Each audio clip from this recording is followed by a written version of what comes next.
Boa noite a todos, a paz do Senhor Jesus, amém? Amém. Graças a Deus, que bom estarmos aqui, mais um domingo, para agora celebrar, a Santa Ceia do Senhor, esse memorial maravilhoso, onde nós celebramos a morte e ressurreição de Jesus, onde nós tivemos uma reunião de obreiros muito abençoado, com almoço.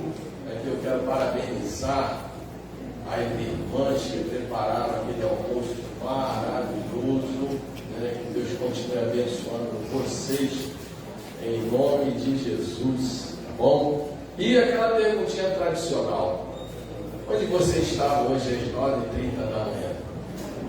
Não precisa responder. Tinha aqui um povo que realmente continua crescendo em graça e conhecimento, uma presença considerada, uma lição abençoada. Eu não pude estar aqui, que eu estava no estreito preparando a mensagem dessa noite, mas eu tive boas notícias de que a escola bíblica foi uma bênção, como sempre tem sido.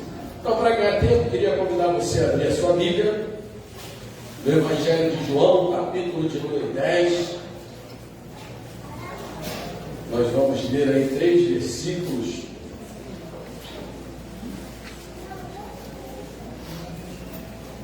Glória a Deus. Enquanto você procura, quero dizer para você que esse mês de novembro, aqui na nossa igreja, é o mês das portas abertas. Deus vai abrir portas esse mês aqui, portas que estão fechadas já há algum tempo, portas de caudas da justiça, portas de aguardo de cirurgia. E hoje em dia, até para você fazer uma cirurgia dentro de um hospital público, você tem que fazer campanha, porque o negócio é sério. Até chamar o número do CIGEG, tem que botar o joelho no chão e orar.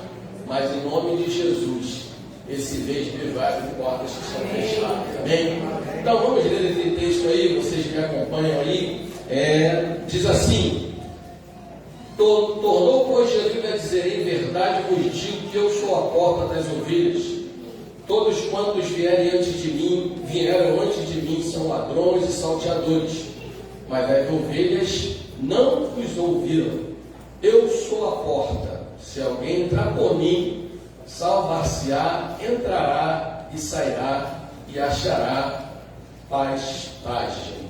Amém? Então, queridos, eu vou me ater ao versículo de número 9, quando Jesus diz: eu sou a porta, se alguém entrar por mim, salvará, entrará e sairá e achará pastagem. Mas antes de a gente refletir sobre esse texto, é importante a gente compreender os motivos que levaram Jesus a fazer essa declaração: eu sou a porta. Então, claro, a gente sabe que Jesus é a porta do céu, a gente sabe que Jesus é a porta da salvação, a gente sabe de tudo isso, mas Jesus não disse eu sou a porta simplesmente por essa grande e poderosa verdade. Jesus também disse isso em função de algo, de um pensamento, uma cultura, uma influência que existia na mente e no coração das pessoas. Por quê? Porque, irmãos, nas civilizações antigas, as portas, elas tinham um significado muito maior, além da que nós conhecemos, ou seja, de ser um acesso de entrada ou saída, em um determinado lugar. Não, elas tinham uma funcionalidade muito além disso. Elas tinham significados simbólicos, Então havia muitos símbolos por trás da situação de uma porta.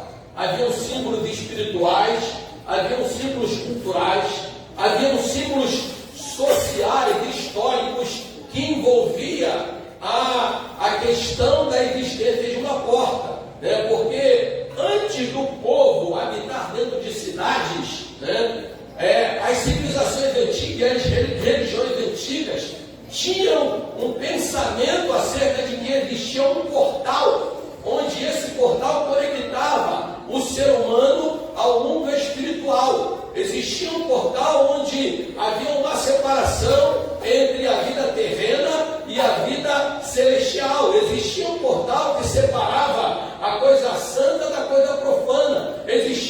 portal que separava o humano do espiritual. Existia um portal que ele, na verdade, era o quê? Era um espaço de transição entre um momento e outro, entre um lugar e outro. E quando a gente olha a história dos romanos, os romanos, eles cultuavam um Deus específico para as portas.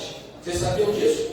Então os romanos, eles tinham um Deus que, na concepção histórica e espiritual dos romanos, eles achavam que existia uma entidade que ela tinha o domínio sobre a transição entre esses lugares. E sabe qual era o nome desse suposto Deus? Significava Janus. Daí vem o nome do mês de janeiro. Janus é o Deus que ele faz a transição entre um ano antigo e um ano novo. Nós sabemos que toda a nossa cultura ela é influenciada pelos gregos e pelos romanos. E a questão religiosa, ela sofre uma influência muito forte da religião romana, dos pagãos. Então, os romanos entendiam que quem tinha...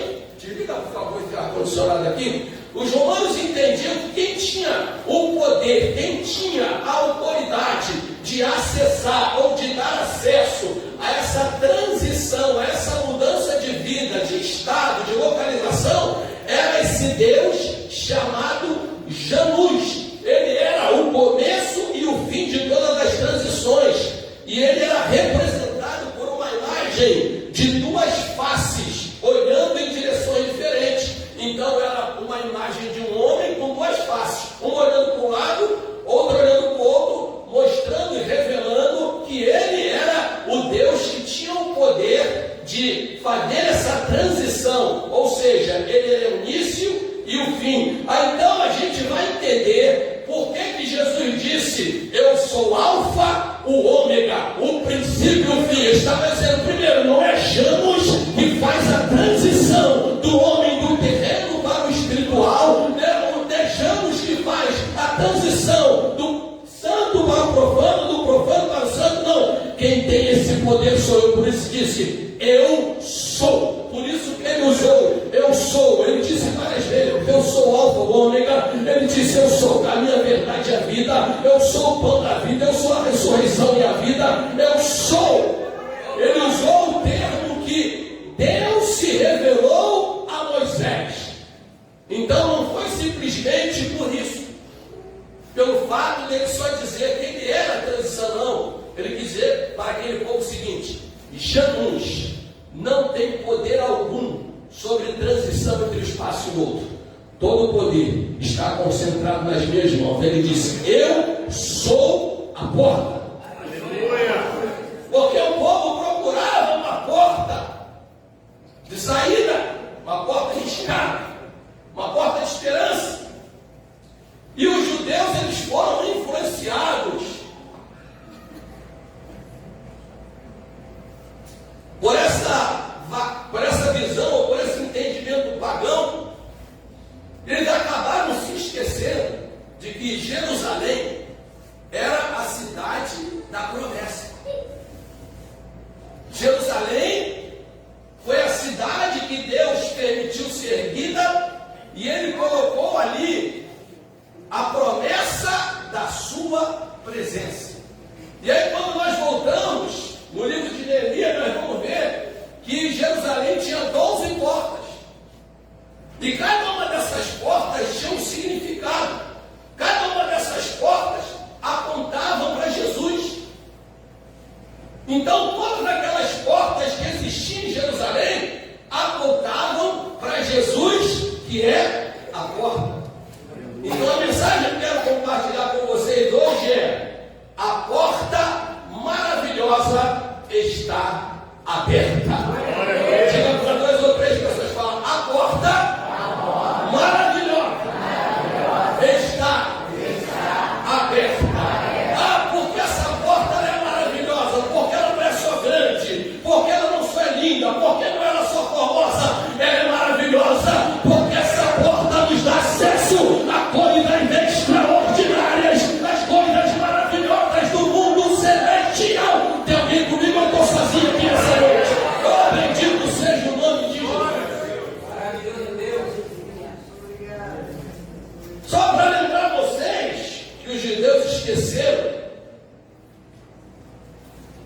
do significado dessas 12 portas, hoje minha mensagem, como diz sempre o presbítero Gilberto, ela vai ser bem objetiva.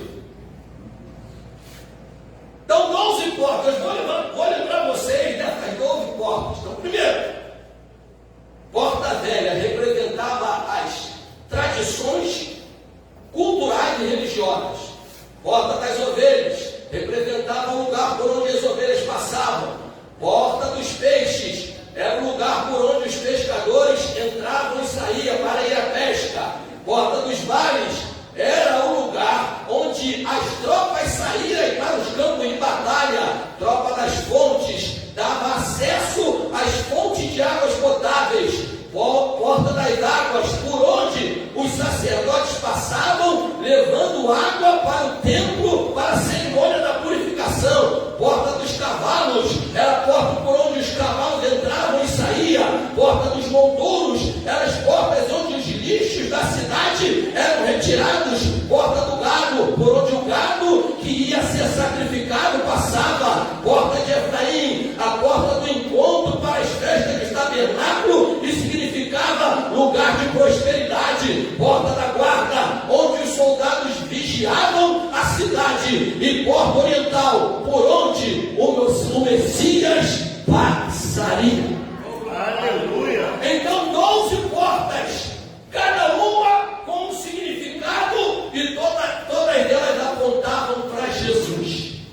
E então Jesus aparece no meio do povo e diz: eu sou a porta.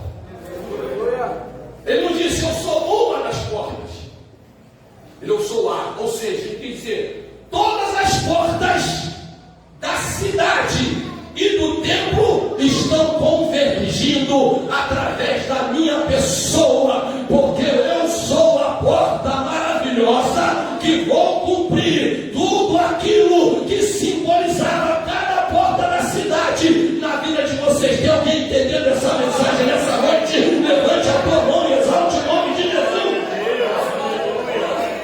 Jesus, como disse, eu sou a porta, disse eu sou a manifestação visível de tudo que foi prometido, e vim para restaurar a memória e cumprir todas as promessas.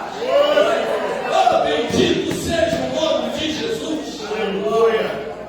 Eu disse antes que a porta ela tinha um significado histórico. Ao longo da história do povo de Israel, havia uma promessa de que Jesus viria. A história inteira, os profetas falando, os acontecimentos anunciando, prometendo a vinda do Messias. Então, historicamente, Jesus, ele é a porta que foi prometida no passado. Aleluia! Então, historicamente é isso, porque o povo de Deus aguardava a manifestação do Messias, a revelação visível do Messias, ou seja, alguém que viria fazer essa transição, porque antes de Cristo, se você for olhar, nós vamos ver na Bíblia, que antes de Cristo havia uma separação entre o homem e Deus por causa dos seus pecados. Ou seja, então a porta estava fechada. Eu preguei outra oportunidade aqui, de que quando Jesus ele diz para Natanael, ele disse: olha, Natanael, eu te conheço, tu és um genuíno israelita, eu te conheço desde o tempo que você estava sentado na figueira. Aí Natanael era aqueles crentes, que gostava muito de revelação. Aí ele ficou impressionado com essa revelação de Jesus. Oh, mestre, Porque já viu esses crentes quando eles recebem uma revelação? Aí eles choram, aí perguntam quanto que o profeta quer. Então Natanael ele ficou impressionado com aquilo. Por quê? Porque o desconhecido nos impressiona. Porque quem está dizendo que viu é quem está falando. Quem está recebendo não viu nada. Mas Natanael ficou impressionado. Ele disse: olha, Natanael está impressionado com isso. Mas eu vou dizer uma coisa para você: a partir de agora, você terá Deus e os anjos subindo e descendo. Aleluia. Ou seja, Jesus, ele é a revelação, a manifestação visível dessa porta que dá acesso ao trono da graça de Deus. Espiritualmente, pastor, espiritualmente, Jesus é a porta de acesso à salvação. Glória a Deus. Não existe outra porta que dá acesso à salvação. A salvação somente mediante Jesus. Por isso, em Lucas 19:10, ele disse: eu vim para buscar e salvar o que se havia perdido. Por isso, em Atos diz que debaixo do céu nenhum outro nome há dado entre os homens pelo qual importa que sejamos salvos. Por isso que em João 3,16, no texto da Bíblia, diz o quê? Porque Deus amou o mundo de tal maneira que deu a porta. Aleluia. Para que todo aquele que nele crê não pereça, mas tenha vida eterna. Ou seja, aquele que vai atravessar a porta. Glória a Deus. E a gente sabe que cada porta tem uma medida. Não é isso?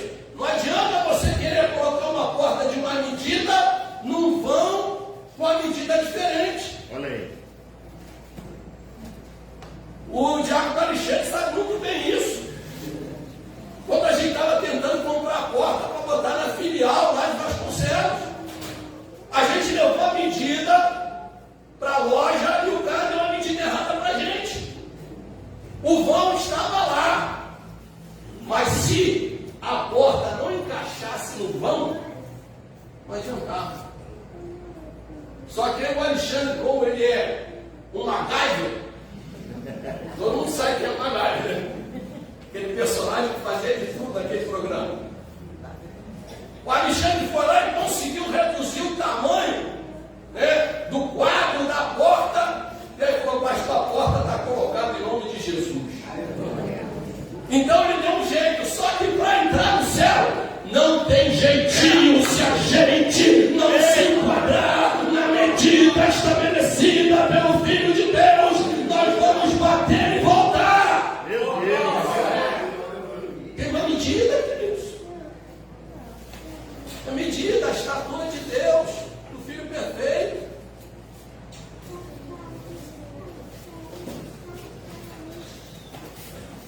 Hoje eu vou aproveitar a família Vasconcelos para ser meu auxiliar de pregação. Por exemplo, quando você quer fazer um bolo, e aí você quer fazer o bolo de um formato diferente, você tem que ter a forma do modo que você quer fazer o bolo. A minha fábrica vai estar dizendo bem isso. Olha, eu quero um bolo redondo, então tem que ter uma forma redondinha. Eu quero um bolo no formato de uma casa. Já é outro bolo, porque a forma é diferente. Então o bolo pode até ser delicioso, mas ele vai sair da forma que estabeleceu a forma. Você está entendendo? Então a porta que dá acesso à salvação, ela tem uma forma, ela tem um modelo, ela tem uma medida, ela tem uma largura, ela tem uma altura, tem uma profundidade. Foi por isso que Paulo disse em Efésios 3: rogo-vos, pois, para que possais compreender qual é a largura, o comprimento, a altura e a profundidade da porta que nos conduz à salvação. Aleluia. Porque a medida da porta que nos leva à salvação se chama amor. Essa é a medida da porta. Por isso que ele disse: a largura, a altura, a comprimento e a profundidade do amor de Deus que está revelado em Cristo Jesus. Então, em primeiro lugar, espiritualmente, Jesus é a porta de acesso à salvação. Em segundo lugar, Jesus é a porta de acesso a toda provisão. Ele Jirê. Então, quando ele disse eu sou a porta, ele em primeiro lugar disse eu sou a porta da salvação. Em segundo lugar, ele disse eu sou a porta da tua provisão. Diga para quem está falando, se Jesus é a tua porta de provisão, te prepara, coisas extraordinárias vão acontecer na sua vida. Paulo disse: o meu Deus, segundo as suas riquezas, suprirá todas as vossas necessidades em Cristo Jesus. Alguém recebe essa palavra nessa noite? Paulo diz: o meu Deus. Mas ele diz segundo as minhas riquezas, porque antes ele disse eu sou pobre e miserável. Mas ele tinha a convicção que o Deus que ele servia, a porta que ele atravessou, tinha feito uma transição na vida dele, de uma vida de infelicidade para uma vida feliz, de uma vida triste para uma vida alegre, de uma vida de pobreza, de miséria, para uma vida abençoada. Aleluia.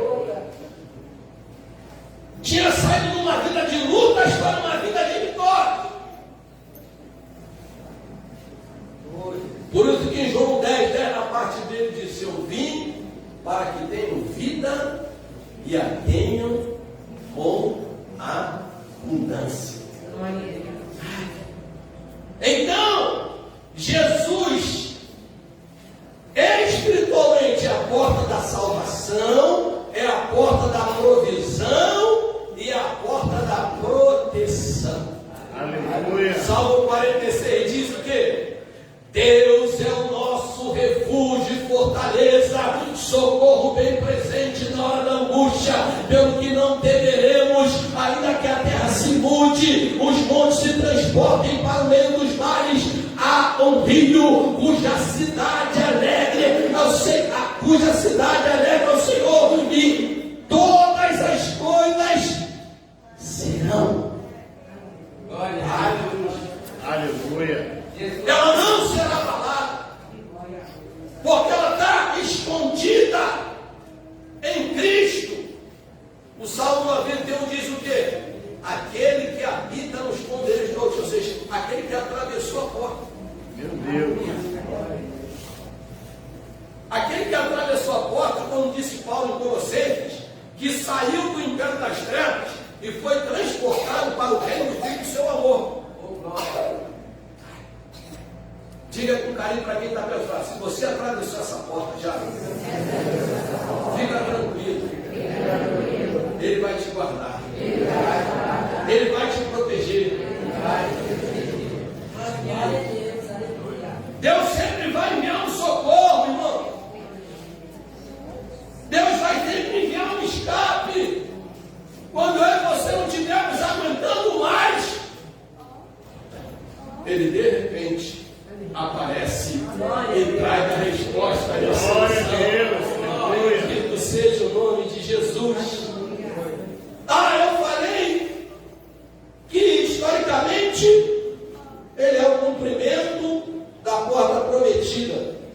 Espiritualmente ele é a porta de acesso à salvação, a porta da provisão, a porta da proteção.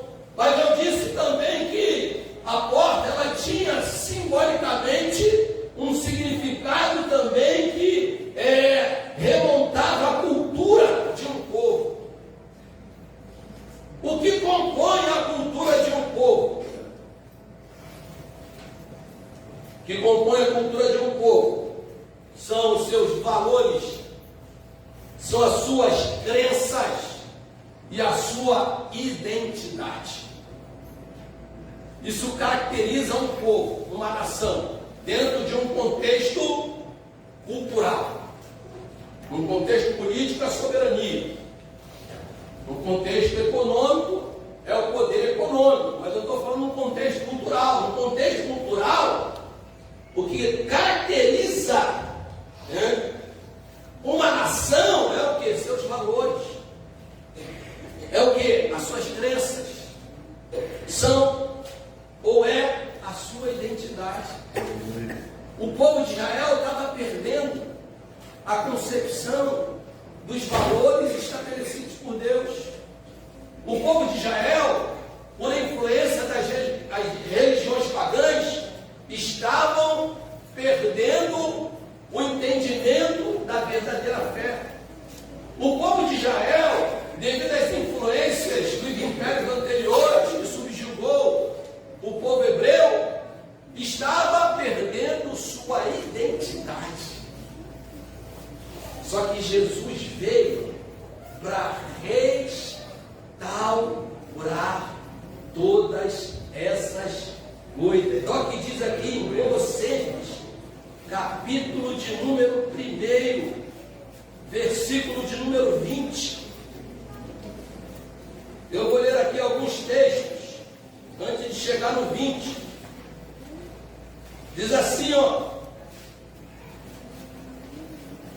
versículo 16: porque nele foram criadas todas as coisas que há nos céus, na terra, visíveis e invisíveis, tronos, sejam dominações, principados, sejam potestades, tudo foi criado por ele e para ele.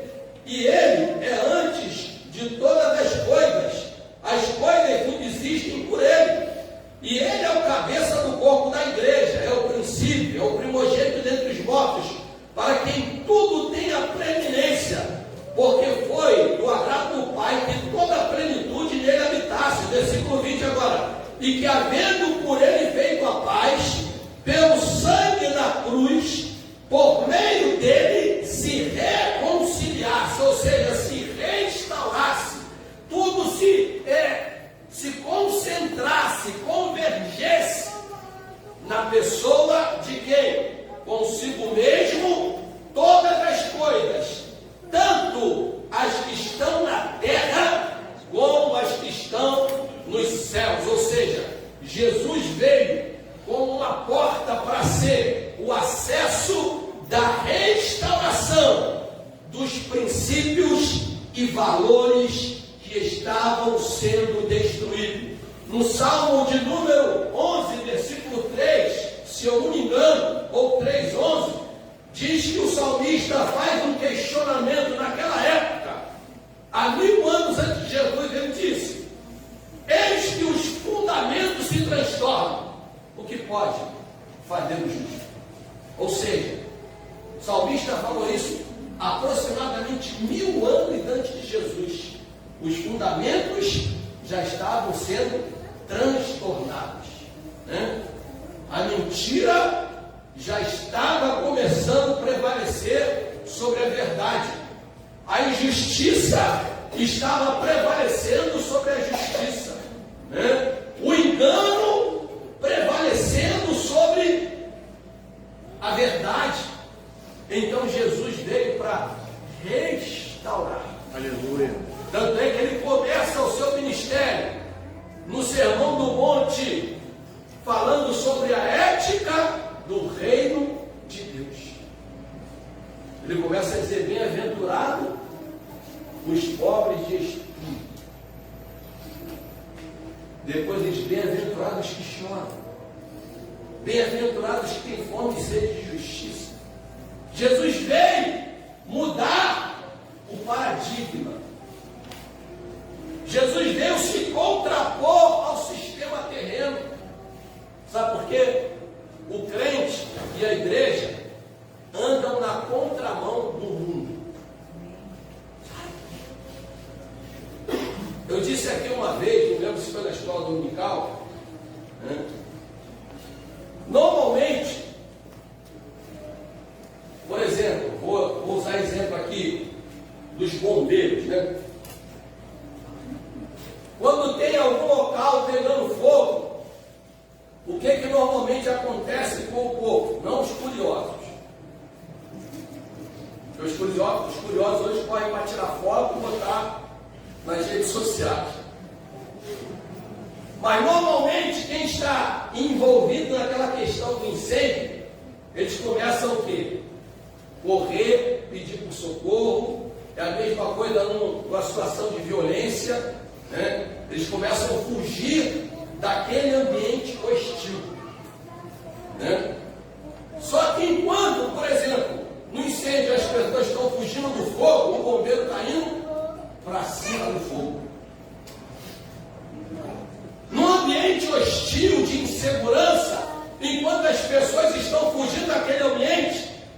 judiciais estão indo para cima da situação.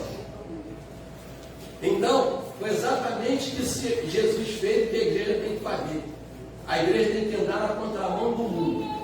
O mundo está indo a cada dia em direção ao pecado, em direção à imoralidade, em direção à corrupção, em direção à mentira, em direção ao engano, mas a igreja, ela vai em direção à santidade, ela vai em direção à honestidade, ela vai em direção à verdade, ela vai em direção ao amor, ela vai no sentido contrário. Então Jesus veio para restaurar um novo pensar, um novo sentir e um novo agir nas nossas vidas, para que nós não venhamos andar no curso desse mundo, mas nós possamos andar dentro da boa, perfeita e agradável vontade de Deus. Alguém recebe essa palavra nessa noite?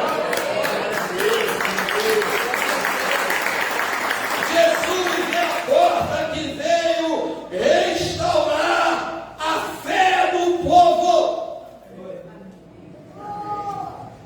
Naquela época, o povo de Israel já tinha perdido a fé, a ponto de Jesus, depois de citar um fato de uma viúva que perseverava diante da sua causa perante um juiz injusto, e ela alcança a resposta dela. Jesus diz assim: porventura, quando o Filho do Homem voltar, encontrará fé na terra? As pessoas estão perdendo a fé, porque nós olhamos para o cenário e nós vemos exatamente o que eu disse antes: a mentira subjugando a verdade, o ódio suplantando o amor, a injustiça prevalecendo sobre a justiça. Mas Jesus veio para restaurar a fé do povo, porque nós precisamos entender, ainda que a natureza caída do homem não creia mais que existe um Deus no controle, nós cremos, porque a Bíblia nos diz, e o Espírito testifica em nós, que há um Deus que está no controle de todas as coisas. Ele sabe o que está fazendo, Ele está direcionando a história da humanidade para um tempo onde Ele vai exercer total juízo sobre a terra. Mas antes disso, a Bíblia diz que a trombeta soará, os mortos ressuscitarão primeiro, e nós que estamos vivos seremos transformados em glória e estaremos para sempre com Ele, porque uma porta maravilhosa está aberta. Maravilhoso. Queridos. 3. Culturalmente, Ele é a porta que veio restaurar a identidade do povo de Deus.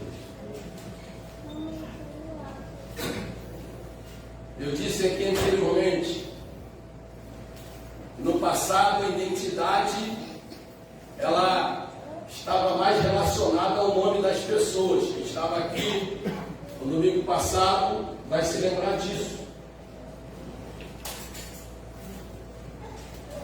Mas a nossa identidade, ela, hoje, eu pregava até aqui pelo pastor Claudinei, sobre as notas digitais, né? Então hoje, nossa identidade ela é revelada, né, pelas nossas características. Quando você vai tirar a identidade, você tem que tirar suas digitais, né? Você recebe um número, que agora é o número do CPF, né? Você tem que dar ali a sua filiação, de quem você é filho, está ali a data do teu nascimento e onde você nasceu. Não é assim a identidade de cidadão? A identidade de cidadão do céu é a mesma coisa. Tem que ter a data que você nasceu de novo, a data que você teve uma experiência sobrenatural com Deus. Tem o antes e depois de Cristo. Tem o nome de quem é teu pai. Quem é teu pai? Teu pai espiritual. Jesus disse: O Pai me ama porque eu sempre faço o que lhe agrada. O teu Pai espiritual é quem? É Jesus. Aonde que você nasceu espiritualmente? Tem uns que nasceram na igreja, tem outros que nasceram que estavam andando pela rua, apareceu um servo de Deus, falou do amor de Cristo, ele se converteu.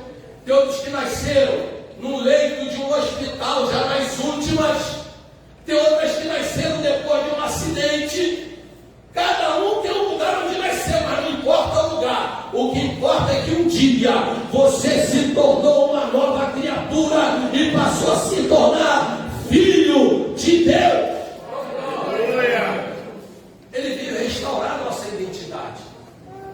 Porque o filho ou a filha tem que parecer com o pai ou com a mãe. Você já viu quando vem um filho assim que não parece nem com o pai e com a mãe? Você viu como é que fica o pessoal?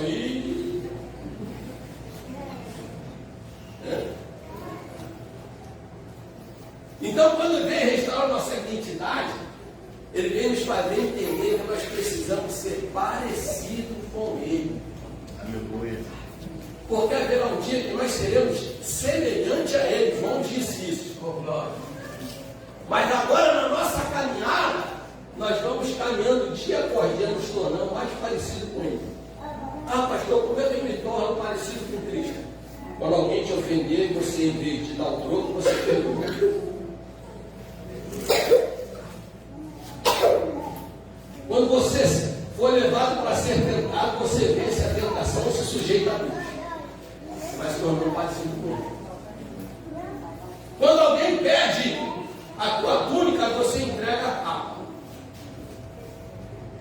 A gente vai caminhando gradativamente para se parecer. Porque nós nascemos para isso. E em terceiro e último lugar, profeticamente falando, ele é a porta da esperança de um novo tempo. Amém. Ele é a porta da esperança de uma nova vida.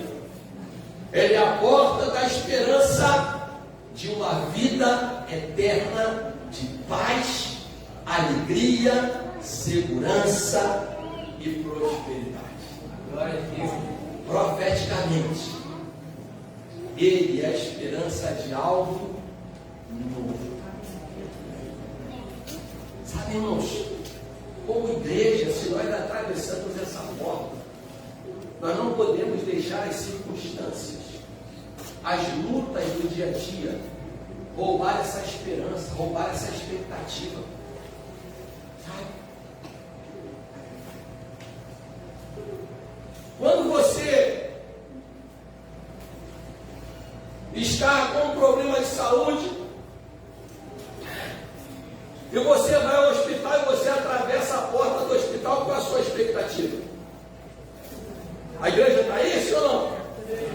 A expectativa é que naquele hospital você seja curado, não é isso? Você atravessou a porta do hospital.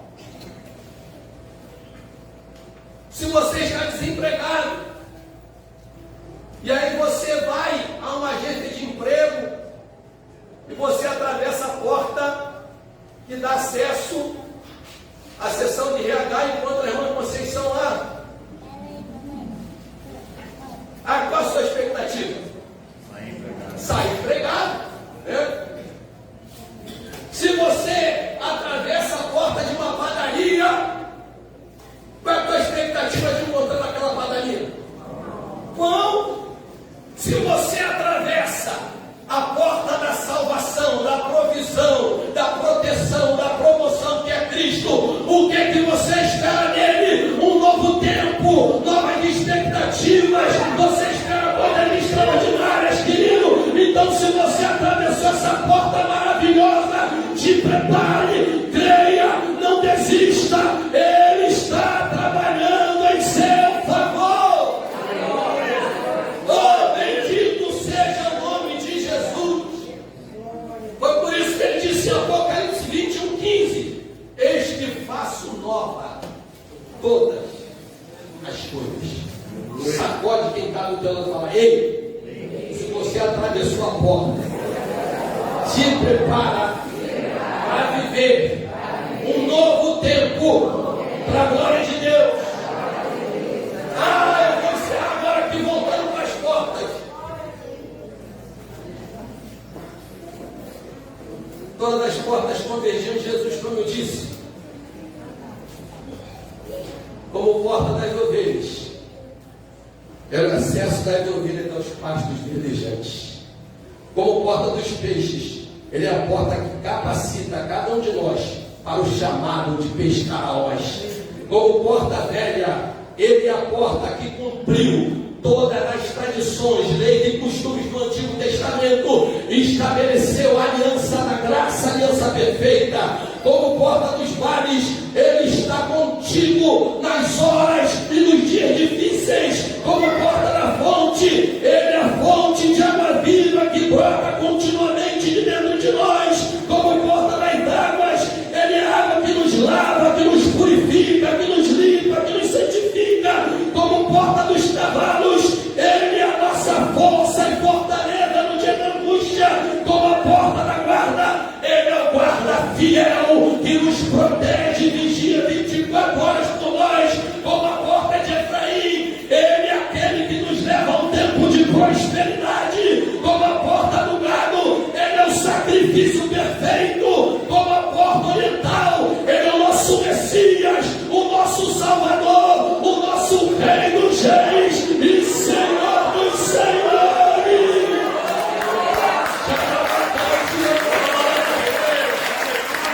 Ele é a porta, querido, ele é a porta maravilhosa.